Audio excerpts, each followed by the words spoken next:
I want to thank everybody for taking some time out of their day today to attend this webinar. My name is Kurt Rainier. I'm the Director of Technical Services for Central Texas Technology Solution. We are a managed service provider for IT services in Georgetown, Texas, serving the greater Austin community in the Central Texas region. Today's webinar is on a series that we're doing called Technology Strategy for Business Owners. And today in particular, we're going to focus on IT security strategy. Look at the aspects that go into that, how to fashion security strategy, what things we should look at. We're also going to kind of talk about where things are at right now in the world and the market, and what different technologies can help you create a successful security strategy. A little bit about us, Central Texas Technology Solutions. We were founded in 2002. We are a complete technology solution provider. We focus on managed IT services. We have a full help desk for remote support as well as on-site support. We're also a cloud services provider, providing full infrastructure and desktop as a service. We also focus on disaster recovery and business continuity. To us, those are two sides of the same coin, not an either-or proposition. It's not enough to just recover from a disaster, but you want to be able to continue to do business while you're in the middle of a disaster situation. And then we also provide voice over IP services through a partnership that we have with a company called Nextiva. So we're 100% committed to making sure that business owners have the most reliable and professional IT services in Central Texas. I have been with CTTS now for 4 years. My background is corporate IT management. I came from Washington State, where I managed IT for real estate development resort company. And now, the last 4 years, being on the managed service provider side of things, it's been a real enjoyable time getting a chance to look at many different types of businesses and how they operate and what it takes to make them successful and reliable. So today, we're going to talk about the current state of security and what we can do to keep ourselves protected. I had the opportunity to attend a webinar for a recent security vendor that we started partnering with, and I pulled some information from them because I think that there was some really good stuff that I wanted to share today. It's no surprise to anybody that ransomware is a big problem right now. It's only going to continue to get worse. These statistics here from Proofpoint show the rise in ransomware, and these are different full-blown types of ransomware as well as variants within different categories. Sometimes you'll see, like recently we had the WannaCry ransomware, and there are already new variants of that are coming out. So sometimes once they find something that works, they just kind of change it a little bit to fool detection, and they continue to push it. This particular aspect of cybercrime ransomware is highly monetizable, so that's why it's going to only continue to get worse. The cybercrime has become huge business. As long as they can continue to make money, they're going to continue to do it. It's only just getting worse and worse as time goes on. There's a recent article that came out in May. Part of what happened with the WannaCry, some of that was based on a couple of NSA tools that were stolen and released by some hacking groups. This article in May talks about how hackers exploited some malicious software. There were a couple of different pieces that were released and how they used it to attack different industries. In particular, this article references some problems that happened at British hospitals where they were locked out of their computer systems and ransom was demanded before they could get back in. Obviously, this is a really critical situation when you're dealing with public healthcare systems, patient, not just security of their data, but also the ability to actually perform medical services that save lives. So this was an article in the New York Times back in May. There's another one too that was a really good article here in June. This particular gentleman here is an Israeli security consultant. He was quoted in this article for a cyber attack that he says the world isn't ready for. And he goes kind of further down into this information that had happened with the release of the NSA tools. This gentleman, Golan Ben-Oni, he worked for a corporation called IDT that got hit by this. It did a lot of damage to their systems. He actually went to the FBI, the New Jersey Attorney General's office, and some other top cybersecurity companies to kind of talk to them about the situation. And this current state of a cyber attack has really caused some issues within the security community because a lot of people are still trying to figure out how specifically to deal with the impact, especially when they're dealing with attack tools that have been generated by state agents. And the NSA ostensibly has some of the best security professionals in the world.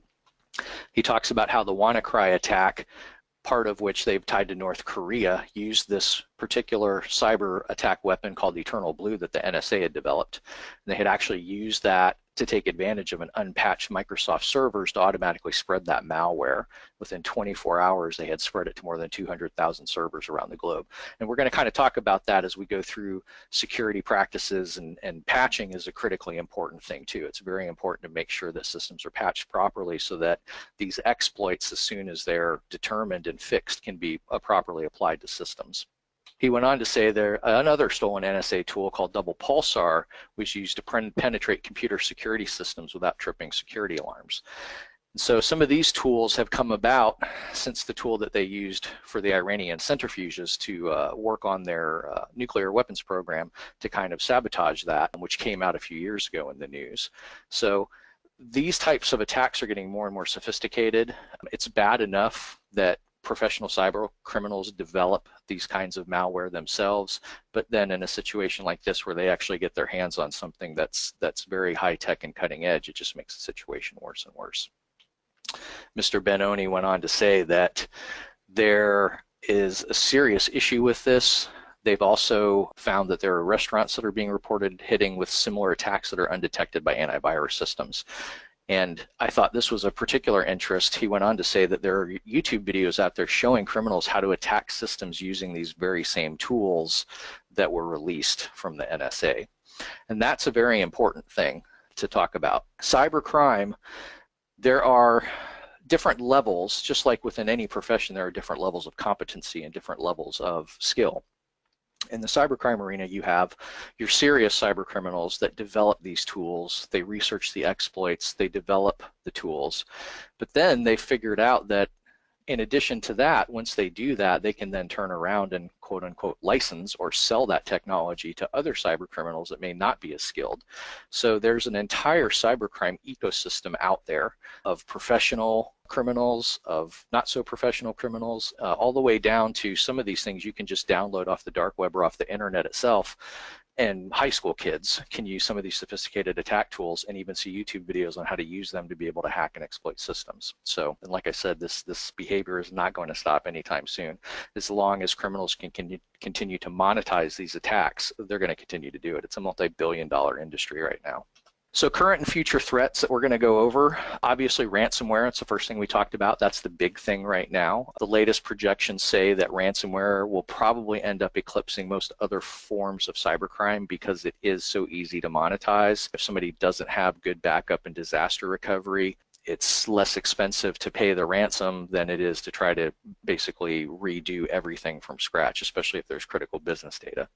The Internet of Things. If you ever hear this phrase, Internet of Things, what this is referring to is the internet connectivity of more and more devices. We're at a point in time where it's not just computers and laptops and tablets are running the internet, it's mobile devices. And we've got smart cars, the smart car and smart highway initiatives, where cars will wirelessly be able to communicate with command and control systems on roads and even with each other to report unsafe conditions so that things like adaptive braking and steering can happen. Those will be internet connected.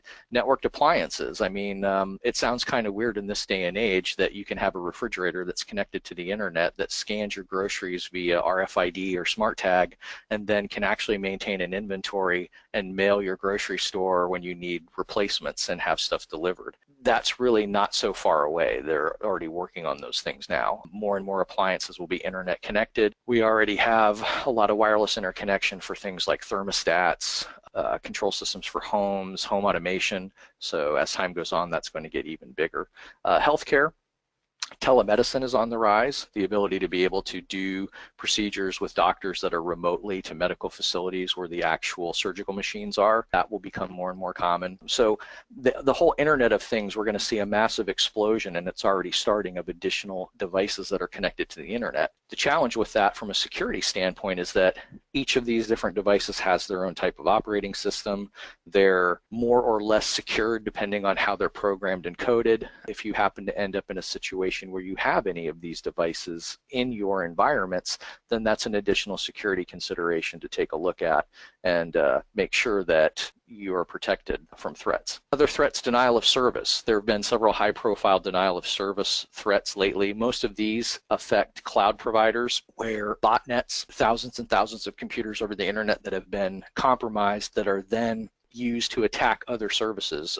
Over the last couple of years, we've had some pretty high-profile denial of service attacks against Amazon Web Services and several other companies. And when that happens, if you're on those cloud systems, there's a chance that you can't get access to your data and to your services. So companies are working on trying to figure out ways to get around those types of attacks. And then cybercrime as a service, like I say, monetization of anything. In the managed service provider world, one of the things that helps us to be able to do what we do is what's called RMM, or remote management and monitoring.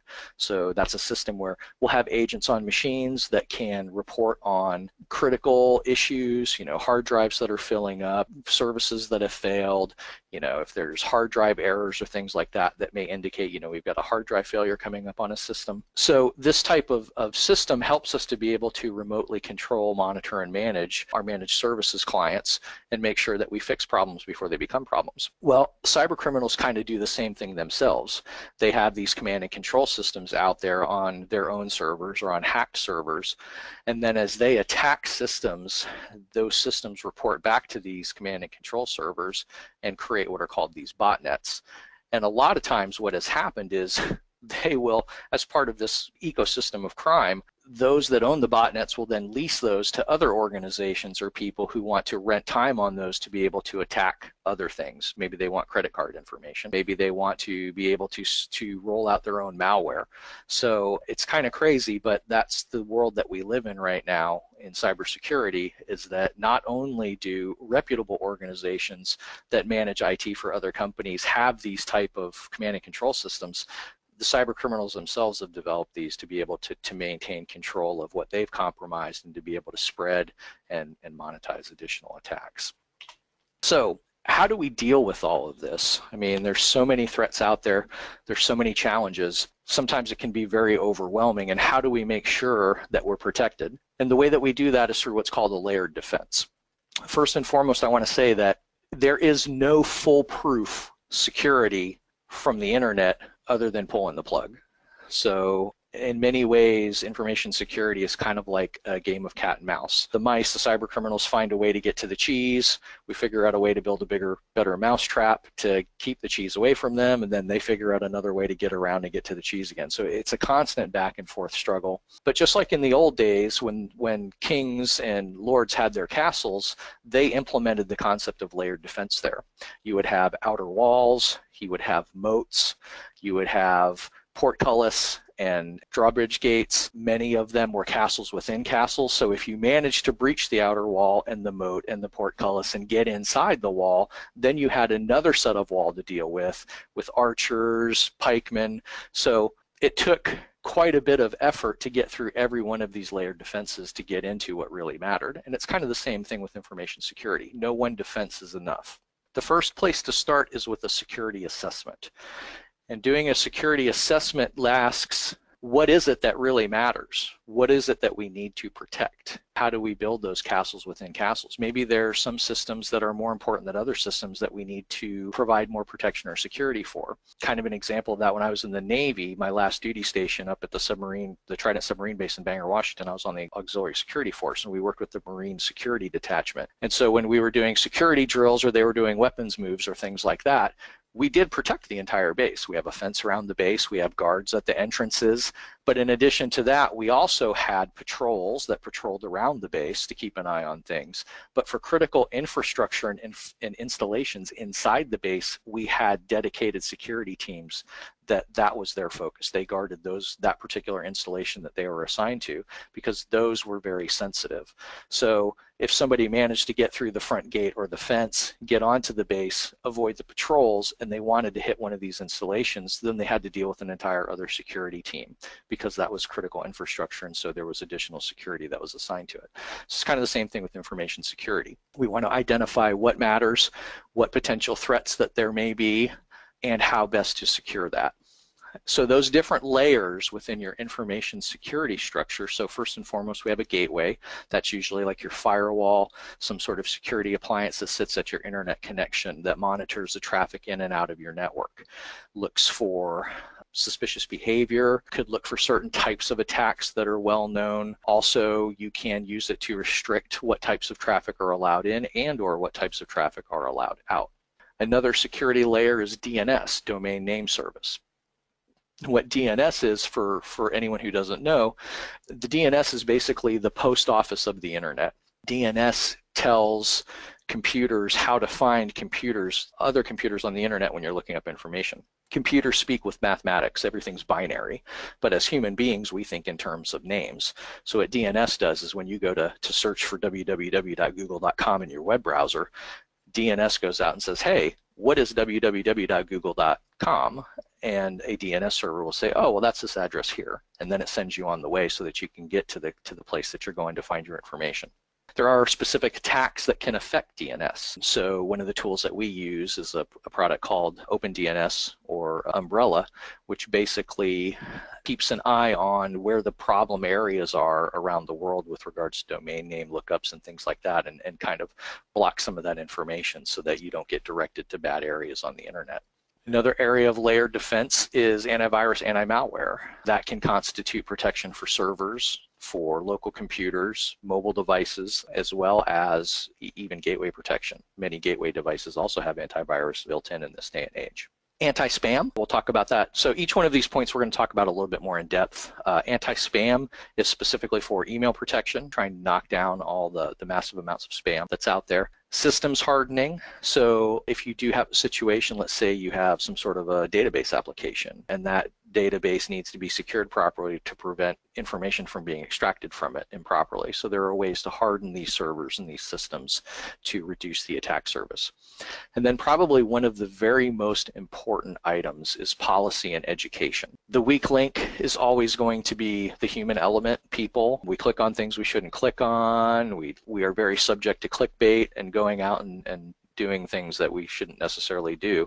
So education is important, and then also the policy behind it. Do you have an information security policy? Do you have an acceptable use policy? If not, and there is some sort of a security incident, especially if you're in a regulatory vertical like healthcare or financial services, if there's any kind of reporting that goes along with that, then that's very important. How do we deal with that?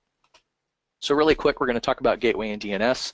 This mostly includes your firewalls, intrusion detection and prevention devices, anti-malware, and DNS protection. So the big thing here is to protect the front gate. We want to try to prevent as much from getting through as possible. There are a lot of different firewalls out there. Some of them are more full-featured than others. Some of them have anti-malware built in along with intrusion detection and prevention systems. And then DNS protection, usually that will be based on what services that you're using for DNS. A lot of times that will be provided by your internet service provider when you order your service from them. But there are also other DNS services out there like OpenDNS and Google and other ones that are open to the public to use and have much better filtering and security as part of them. Like I said, we're very partial to OpenDNS ourselves. Anti-malware.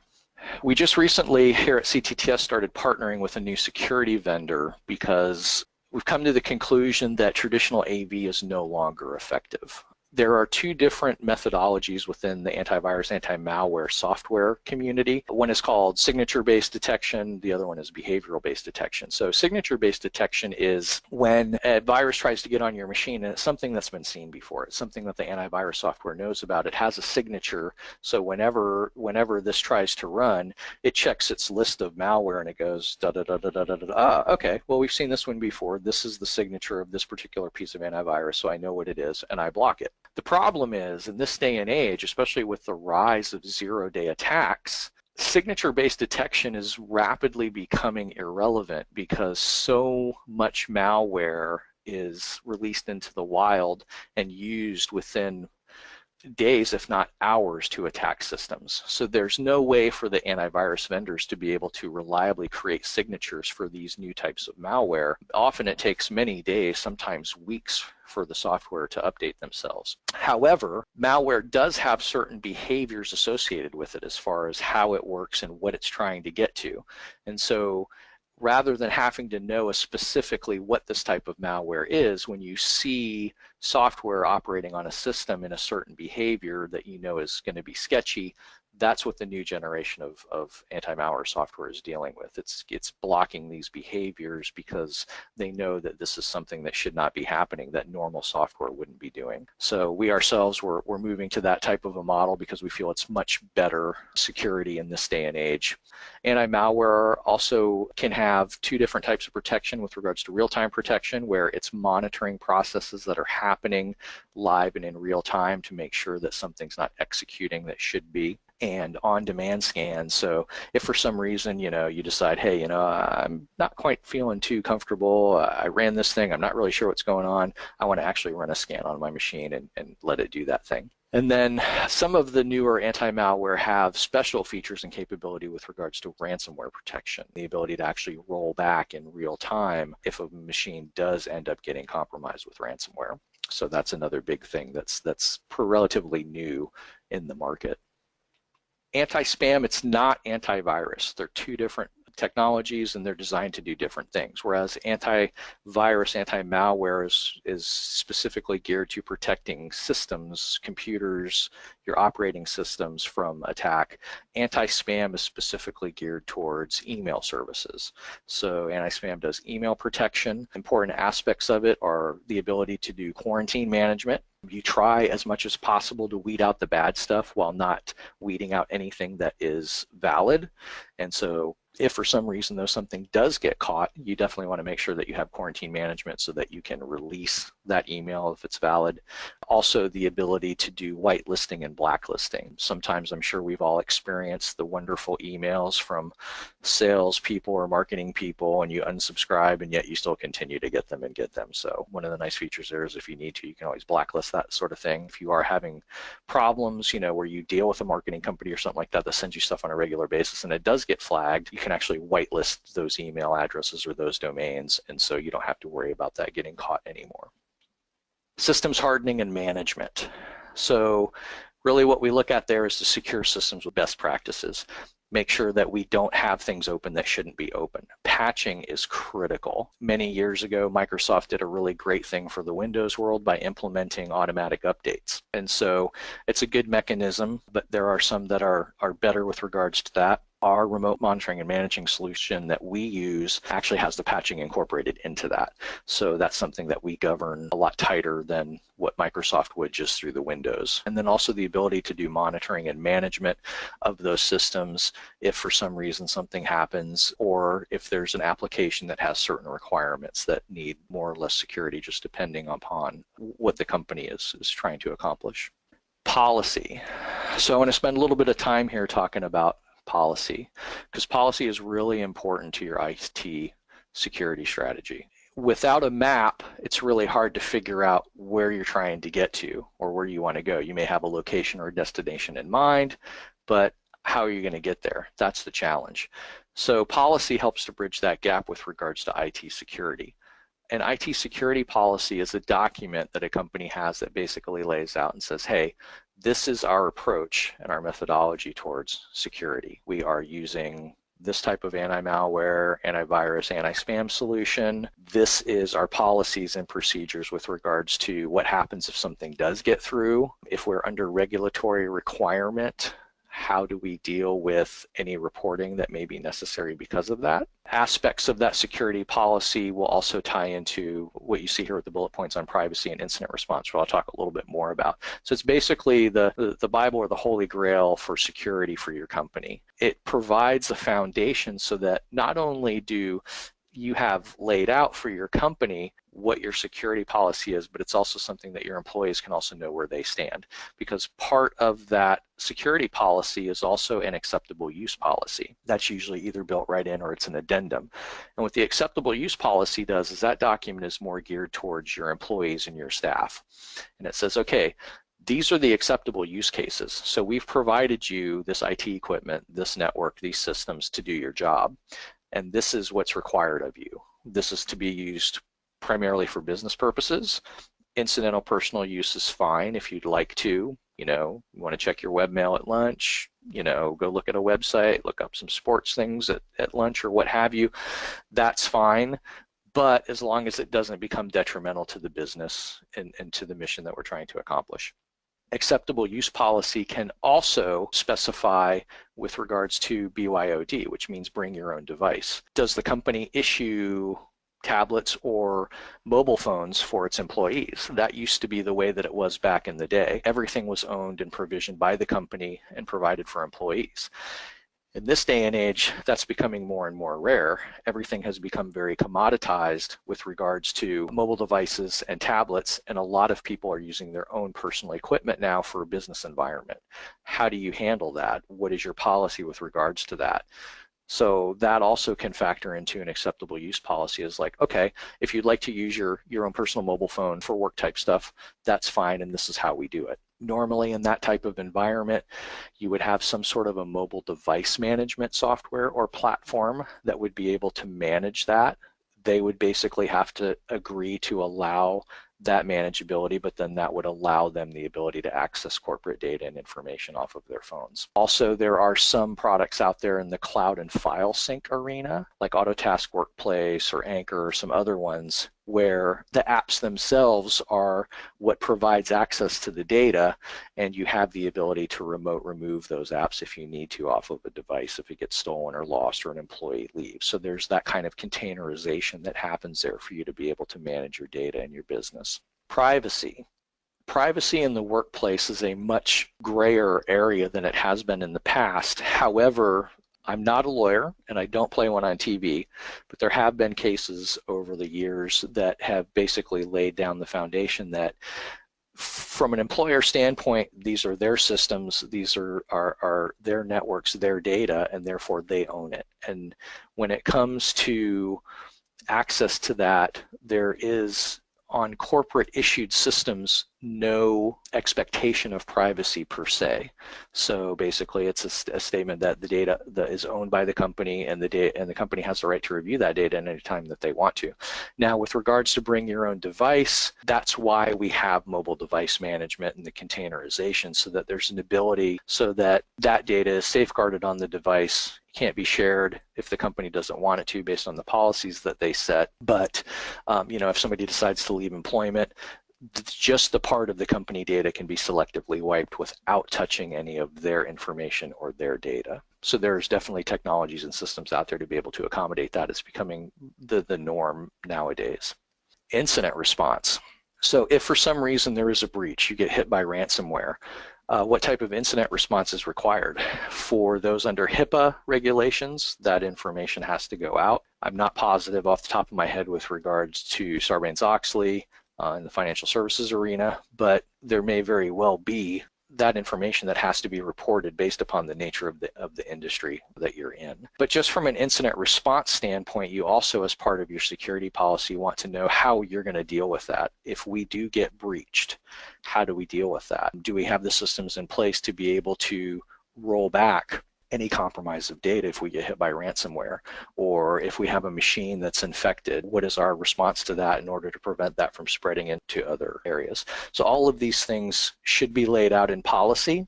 If you do have a managed services provider, definitely talk to them about this. If you don't already have IT security policy in place, I would definitely recommend that every company, no matter how large or how small, look into this and make sure that they have this for their own peace of mind, not just to protect them, but also to protect their employees and their assets. Even small companies, it doesn't have to be super complex. Depending on the size of the company and the technology that they use, it can be relatively simple, but at least then you know where you stand. And if there is some sort of an incident or a breach, how that's going to be dealt with, and what the roles and responsibilities are for the service provider, or if you have internal IT staff, how they're going to handle it, what departmental reporting is required, who all needs to be involved in that sort of situation. So that's the policy side of things. Security awareness. So here's what I was talking about earlier with regards to It's unfortunate, it's human nature, but we are always the weakest link in security, the human machine is. So security awareness is that aspect of how do we train our staff and employees to make sure that they know what they should do and what they shouldn't do. What are the safe computing and browsing habits and practices? I think in some ways we've gotten a lot better about that in the last few years because there have been so many high-profile cases of ransomware and attacks. I mean, you see it in the news a lot more. We get calls on a regular basis from different clients. It's like, hey, I got this in the email. I'm not quite sure about this. I think it's sketchy. Can you guys check this out? Because I just want to make sure that I'm not misdiagnosing this. And 9 times out of 10, yeah, I mean, that's a phishing email. You did good. You didn't click on it and you called us and you let us know about it. So, delete that and get rid of it. So I think in this day and age, people are a lot more sensitive to that. They're a lot more aware of what's going on out there, but it's important to reinforce that, especially with the attacks becoming more sophisticated and especially for management and upper level executives who have access to financial resources. Some of the big attacks that came out in the last year were what's called spear phishing attacks. And so a phishing attack is where you'll get an email that seems like it's crafted from a business partner or a vendor or somebody that you use. It kind of looks legit and it's asking you to click on something. And when you click on that, if it's an attached document or something like that or a link, that executes that malware to infect your system. Well, with spear phishing, it's the same type of thing, but it's targeted, very targeted towards certain people, and that's why it's called spear phishing. So a lot of times what some of these hacker organizations will do is they will research a company that they want to get into. They'll look up information on the website about who the executives and the managers are, and they'll go and they'll try to find whatever kind of personal information that they can on those people, business contacts, friends, relatives, and when they send out these communications, they're very well crafted. There's an awareness of information or aspects of their lives that people don't think necessarily would be out there that these folks could find out about and have access to. And so those kinds of spear phishing attacks tend to be pretty successful because it's very difficult to know whether this is somebody that you really know or not based upon the information that's presented. And that's been a way that hacker groups have been able to get into companies at a high level and be able to get access to financial information, even access to systems.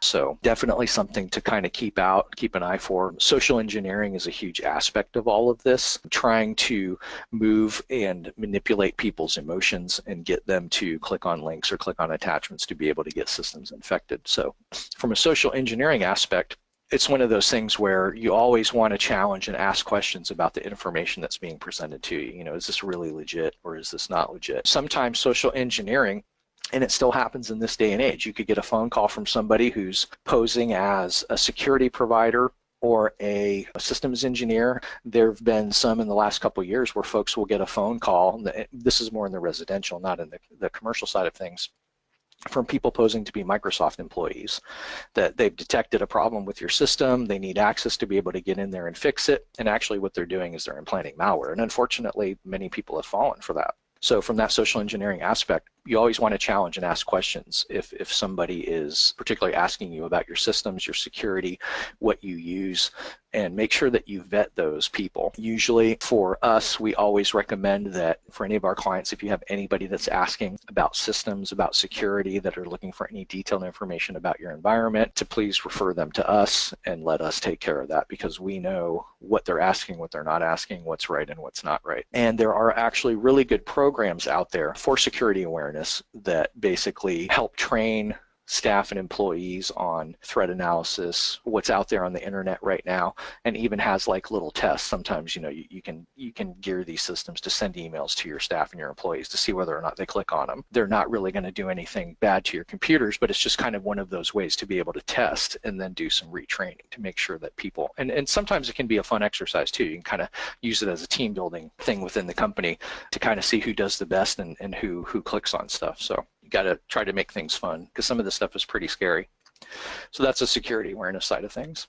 Physical security is another aspect that's really important and often overlooked. The greatest security system in the world is useless if the front door is left unlocked. I mean, you can have a really great car with a phenomenal security system, but if the doors are unlocked and the keys are in the ignition, it isn't going to do a whole heck of a lot for you. We see a lot of spaces with network equipment and servers that are really not secured very well. And there's an adage in the information technology world where if I have physical access to your system, I own it. There's not really a whole heck of a lot that we can do because somebody can take that box or they can connect up to it with an external device, try to run things, run tools on it. So it's important to make sure that your critical infrastructure is properly secured, preferably in some sort of a locked environment, if be that, a lockable wall rack or actually a lockable IT closet, and then have access policy and control to that. So and this again is part of your IT security policy. Who has access to that? Who should be able to access that equipment and who shouldn't be able to access that equipment? If it's something that's really that critical, do you have logging? Is there an access control list where people have to log in or log out, dependent upon what type of security level that you need and who should be able to have access to that? I would also recommend too, for any folks that do remote access, that's also something to look at too, as far as an access policy and control standpoint. It's to make sure that you identify who it is that really needs access to this and then make sure that that's monitored properly. Password security. This is the one that everybody likes to cringe about, but it is incredibly important. Passwords are your first line of defense, and password security is incredibly important, and it's really probably one of the weakest areas that we see day in and day out with regards to information security. Password complexity is really important. The longer a password is, the harder it is to crack. So a lot of these security tools also not having simple words. There are attacks called dictionary attacks, and what happens is they will just basically try different combinations of passwords until they get one that works for a certain account, and they have like these millions of dictionary words that they just cycle through.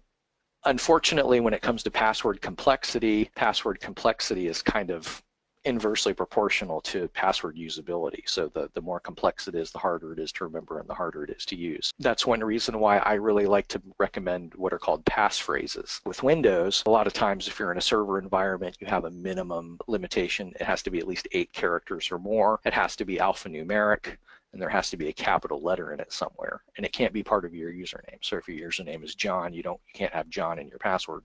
But passphrases, those can be as long as you want. Windows has no limitation on that. You can use spaces, you can use special characters. I usually like to tell people to think of a short sentence or phrase that's meaningful to them, but not necessarily readily identifiable to them. And I mean, it could be anything. You could use mean people suck, capital M with a space, capital P with a space, and capital S. I mean, that's a valid, well, throw a number in there somewhere, but that's a valid password too. It's long, it's harder to crack, but it's also pretty memorable. I found that passphrases tend to work a lot better than complex passwords. So, but it's something that every organization needs to kind of find out for themselves what's going to work and what's not going to work. Two-factor authentication is rapidly becoming more and more important, especially for critical systems. That usually means a password plus some other form of authorization, whether it's biometric, could be a fingerprint scanner or reader. Many laptops are now starting to ship with those. It could be a token, a little access token that you have a fob, and if you click a button, it provides you with a number on it that you have to type in as your second level of authentication. And that's becoming more and more common as well. With passwords, make sure that they're changed often. By default for us in our server environments for our clients, we set annual password changes. If it's HIPAA required, that's going to happen a lot more often. I forget off the top of my head what that is, but I think it's at least once a quarter. And then also, if you ever feel like your password's in a situation where you're compromised, we encourage people to go ahead and just change those themselves. Don't use the same password everywhere. A lot of people will use the same password for their webmail, for their computer login, for their web accounts for shopping. And if any of those get compromised, then that password works for all your other stuff. It's pretty easy to kind of find out who's got what and be able to attack that. So I definitely recommend that people don't use the same passwords everywhere. There are really good software tools out there, password managers. There's one called Dashlane, which is free to use. There's also another one, Passportal for businesses. There is several other ones out there. Some of them are paid commercial that have more features and functionalities, and some of them have free versions that work really well too. The password managers are really beneficial for like websites. In this day and age, everybody and their brother wants you to have a web account for their website. You have to log in to do pretty much everything and anything. So you very well could have 30, 40, 50 different web accounts that you're trying to deal with. The password managers are really great because you only have to remember the master password for that password manager, and it remembers all the other ones for you. So it comes in really handy, and some of them can actually generate those passwords to make them complex and strong where you don't have to worry about remembering that. So password security is incredibly important. Another thing too is account security. We strongly encourage our clients that if somebody needs access to something, they need to have their own login account for it. We don't like to do shared accounts because security auditing tends to focus on an account holder. So if somebody does something improperly on a client network and we go to audit that and look into that, what we're looking at is what accounts access that information. And that's how we do that forensics. And so if somebody is sharing their passwords, that's not good, because then if someone does something improperly under someone else's user account, we only have the individual who holds the account to really be able to go after. So we strongly encourage that people do not share passwords. Nobody should know anybody else's password. If anyone needs a password change, that's very simple. If somebody needs access to something, we can, for our clients, we can definitely accommodate that. There are so many ways to be able to get people access to what they need to without violating information security. Vulnerability testing. So, okay, we've looked at layered defense. We've got these systems in place. We've got our policy in place. We think we're doing pretty well. Well, how do we really know? Vulnerability testing is where we kind of provide the proof from the pudding. So with vulnerability testing, we actually use tools to try to do simulated attacks on client networks and see if we can get in and see what we can get access to. It's kind of that test and verify methodology. And so this lets us know where the weak points in security are. Maybe there's some additional things that we need to put in place or some sort of additional system hardening that we need to do. Vulnerability testing is also important because there are regulatory requirements if you fall into those verticals where you do have to do testing on a certain period of time, because you have to report that. Anybody who's done PCI compliance audits, you have to answer a lot of questions about your systems, about your testing, things like that. It's the same thing with in the HIPAA arena. So vulnerability testing is important because it helps us to measure and gauge the success of the measures that we've put in place to make sure that it's actually providing adequate protection to your environment. So we've talked about a lot of stuff, kind of looked at where the current threat landscape is, what we're dealing with, what is coming down the road. Talked about layered defense and how we approach that, how there is no foolproof solution, but we do as much as we can to be able to put those mitigators in place to prevent things from getting into our critical infrastructure. Now, when we look at security from a cost perspective, one of the hardest challenging things to do is, okay, well, I have to deal with all of this, especially if you're in an area of regulatory requirement. And I keep using HIPAA because we deal with that quite a bit. Just like insurance, it costs me money in order to have these security systems, the policies, getting all this set up, making sure that it's working properly. And how do I guarantee some sort of return on that investment? And when it comes to security, ROI can be very difficult to calculate because information security is a lot like insurance. It's one of those things that you need to have, you have to have it, but you hope and pray that you never actually have to exercise it, or that it doesn't, well, I mean, it's always exercising, but you hope that it's one of those things where nobody ever gets through to you. So really, when it comes to looking at information security, how much you need, how little you need, a lot of that is based upon your risk tolerance. And that kind of goes back to what we talked about in the beginning with the risk assessment. Doing an assessment of your environment, not just from an IT perspective, but from a business perspective, and say, okay, how much downtime can I occur if we get attacked, and if systems go down? How much revenue can I lose in that period of time? How is that going to impact my operations and my budget? Is that going to put me out of business? Is that also going to give me some sort of a reputation loss within my market, where I may have customers who want to go with somebody else now rather than me because of the situation? So properly gauging that risk within your environment what is it that's really important, what is less important, where do we need to focus our efforts on security. There are some things that are kind of universal and generic, but other things that are more targeted toward the type of systems and software that you're using, what type of business you're in. Also, regulatory fines and remediation. If you are in like a HIPAA environment or something like that, if an audit is done and your security is not set up and adequate, there could be fines for that. There could be costs for remediation for that. So that's very important. What I usually like to say when it comes to information security is that what we're focused on is not return on investment, but what I like to call cost of not investing. So in that regards, it's very much like insurance. It's if this was to happen, how much money would that cost me? What is the cost of not investing in this and making sure that I'm secured and taken care of? And that helps to determine the value of the security that you're putting in place from budget cycle to budget cycle, because you're basically spending a certain amount of money to safeguard your business in the eventuality of not incurring the costs and the reputation loss and the challenges with regards to a security incident that hits you, or ransomware that encrypts your data, and then you either have to roll that information back or you have to, God forbid, pay that ransom and go through that whole process. So in this regards, that's how we approach it. There are some things that we can determine some ROI on. And one of the things too that I would also like to say is that if you haven't spent any time thinking about that type of situation, it's a really good business practice to do, is to kind of sit down and say, okay, if I got taken down for 2 or 3 days, how much is that going to cost me? How much does that cost per employee?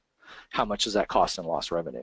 And actually put a dollar value on that, because that helps you to be able to gauge the potential cost of a situation versus the cost of making sure that you don't have to deal with that situation. If the cost of securing yourself is less, and it always will be, than the problem, then look at making sure that you're secure and you don't have to deal with that. And last but not least, like I said at the beginning, Central Texas Technology Solutions, we are a information technology managed services provider. We can and will do free security assessments. If you're interested, we'll take a look at your environment and your structure and provide recommendations and solutions with regards to making sure that you do get secure, that you're not subject to all the garbage that's out there right now. We'll check your firewall security settings to make sure you're protected from the latest threats. Look for any kind of spyware that may already be in your environment. Check your backup and disaster recovery. Also, like I said, we're big fans not just of backup and disaster recovery, but business continuity. If a server goes down, do we have the ability to virtualize that on site and get it back up and running in just a few minutes so that you can continue on while we're dealing with the failed hardware? That is something we can also do. Also verify that patches are current and up to date. Look at any sort of PC performance issues and tune-ups and things like that. So if that is something that you're interested in, definitely please reach out to us, and we're more than happy to provide that service for free and do that assessment and provide you with some recommendations that may help to get you more secure. If you do have any questions after the fact, please feel free to go ahead and reach out to us. We're definitely more than happy to answer any questions that you might have. And I hope and pray that there is some value here and that there is some good information and hopefully some things that can help you as you look at your own environments and what you have going on in your businesses and where your security is at. So thank you very much, everybody, for attending, and have a good day.